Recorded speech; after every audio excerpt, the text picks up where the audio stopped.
Good afternoon.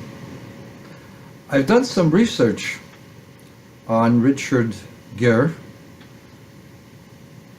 comes originally from Syracuse, and he went to college in the University of Massachusetts at Amherst. He majored in philosophy. He went on a scholarship for gymnastics, and he never graduated. So he shares that with me. We're both college dropouts, except that I became a rabbi and he became an actor. He calls himself a humanitarian because he's supposedly interested in helping human beings.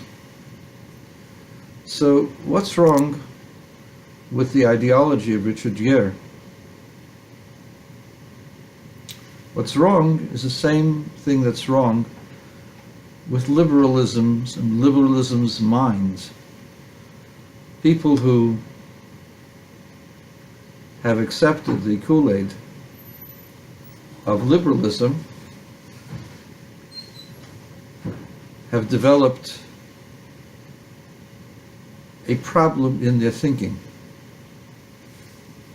What do I mean by that? One can be thoughtful and objective and still be a liberal. But today's liberal is not thoughtful and not objective. The principle of liberalism is that if you have a lot, you must have stolen it. If somebody has little, then he is deserving, or she is deserving. And that's a fallacy. Just because someone is rich does not make him evil. Just because someone is poor does not make him good. In fact, it could be just the opposite. Why would God make someone successful if he's evil and someone who's good into poor, unless you believe that God is vindictive? It's not that way at all. You have to judge a person by what the person does, not by that person's rate of success. Socialism and liberalism can't see that. The Jewish people who came back to the land of Israel started coming in the end of the 18th century, 19th century. En masse, they came again the end of the 19th century, beginning of the 20th century. The land was called Palestine. Jews who lived there were called Palestinians. Arabs who lived there were also called Palestinians. They were Palestinian Arabs. They weren't Palestinians. There was never a nation called Palestine. Palestine was a section of Syria that was governed and controlled by the Ottoman Turks for hundreds of years. Before them, the Mamluks. Before them, other groups, Muslim and Christians. The land, the Holy Land of Israel, has had many different masters. But there's one thing consistent that has happened from the time of the destruction of the temple in the year 68 of the Common Era, according to some other sources it's 70 or 69, according to Maimonides, until 1948.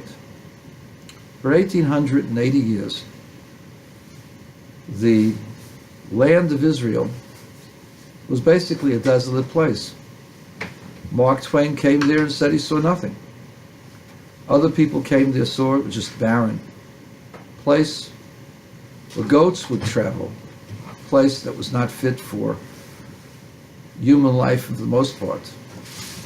Where there was some waters, it was all wetlands and filled with malaria, bearing mosquitoes. Where there was no water, it was barren desert. For 1880 years, people tried to make the desert bloom, and they all failed. How come? God says so in the book of Leviticus. The land will satium, the land will become desolate until you come back. And the land remained that way, desolate, destroyed. There were some orange groves along the coast, some oases, some places which still had some growth. But 90% of the land was desolate till the Jews started coming. That's when you had an influx of Arabs coming from Iraq, from Tunisia, from Morocco, from Lebanon, Syria, looking for jobs. And those are facts, indisputable facts. The land that we call Israel is only part of the Holy Land. The Holy Land extends to major parts of what is called Transjordan or Jordan, some of southern Syria, some of Lebanon. The Holy Land was the land where the people of Israel lived, and they had their center in Jerusalem. There are hundreds of times in the Jewish Bible where Jerusalem is mentioned. There isn't one time in the Quran that Jerusalem is mentioned. What some authors want to tell you is that when Muhammad went on his trip at night to the far mosque, that somehow or other the far mosque represents Al-Quds, the place of the Holy Temple. It's just a figment of imagination. Doesn't mention Al-Quds. It really means the far mosque of Medina, Yathrib, the place where Muhammad had a base, and a base of people. That was the far mosque. At that point, he had very few followers in 622 of the Common Era.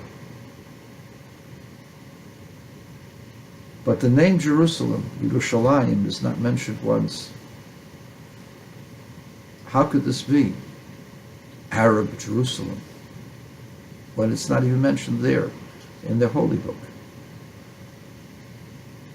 The reason for the insistence that it's the third most holy site in Muslims, which is highly laughable, because there are many other places that Muslims hold dear, especially the Shiite Muslim.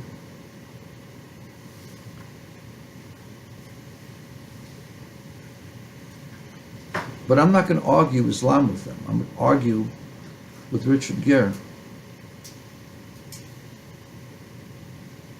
They never claimed that it was their city. In fact, the Quran says that the land of Israel was given to the children of Jacob, the children of Ibrahim. And since they recognize that God gave the land to the people, the children of Ibrahim, the children of Ibrahim, Isaac, and Jacob, or Jacob, then those are the people who are supposed to live there.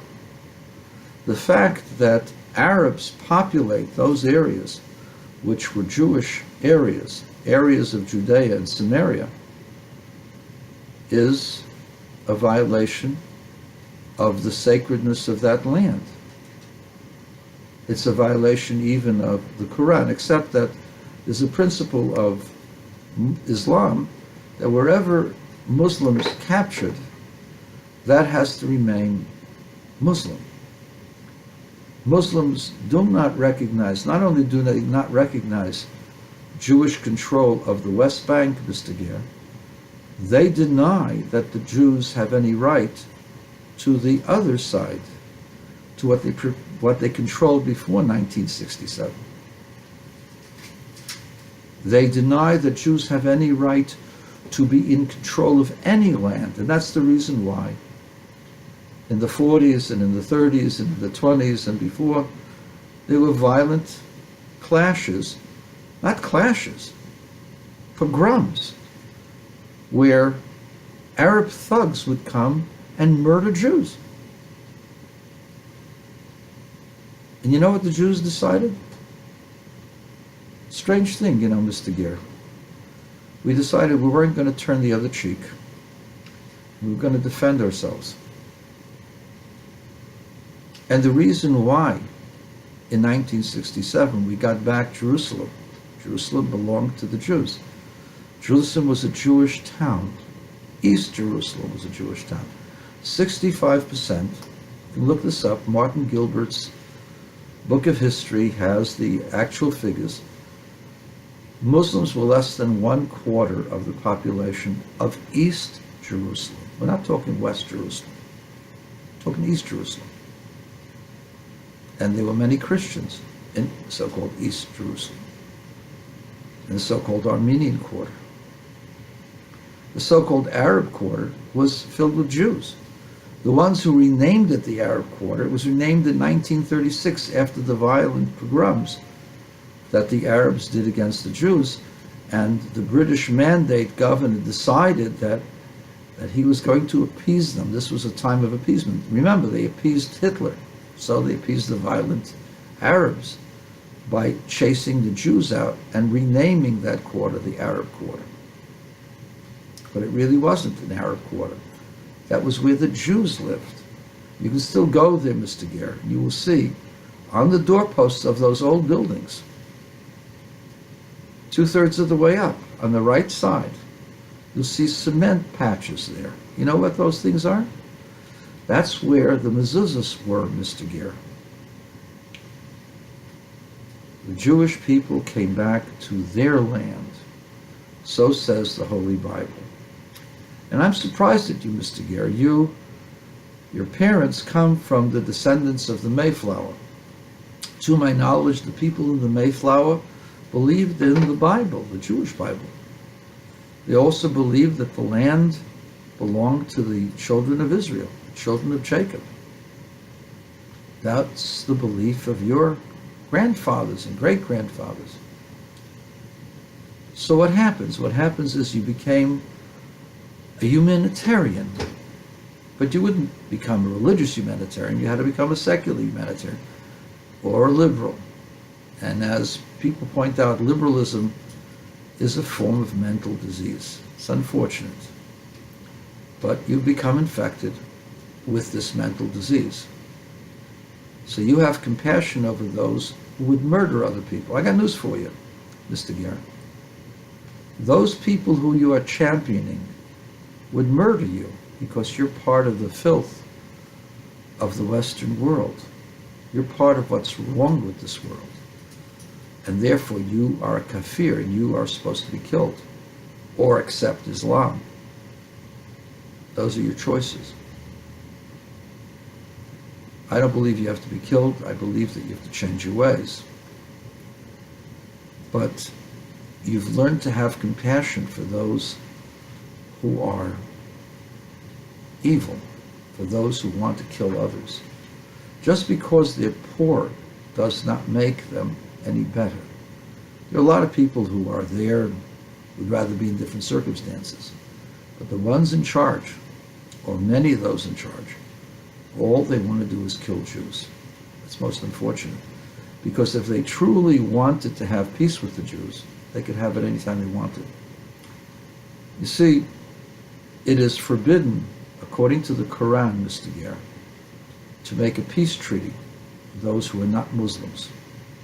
The treaties that they make are supposed to be a temporary truce, supposed to last only 10 years, no more. So every 10 years they got to go ahead and start up, otherwise they violated the tenets of Islam. So they have to fight the Jews. And in doing so, they rile up and say, we've provoked them. We haven't provoked them.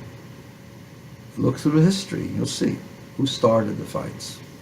It's there on the historical record. The problem is an actor does not want to look at the historical record.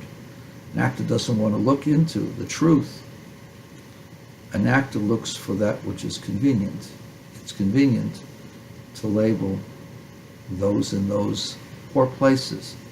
as poor, deserving people, and anybody else who's successful, who is more successful than they, and they claim it's their land. It's of course not their land. Hebron never belonged to the Arabs. Hebron belonged to the Jews. Hebron was made Judenrein in 1929 by a violent pogrom where they murdered, cut, beat, raped, pillaged in every conceivable evil way, ravaged the entire Jewish community and chased them out. That's what you are for. You're for killers, rapists, plunderers, thieves, scoundrels, and every other kind of adjective that one can find. There may be some, maybe many, who are good people who just want to live and let live, but unfortunately they don't have the power. So Mr. Gere, stop having compassion on the compassionless, those who don't have compassion, on the cruel, and stop being cruel to those who have compassion before it's too late, Mr. Gere.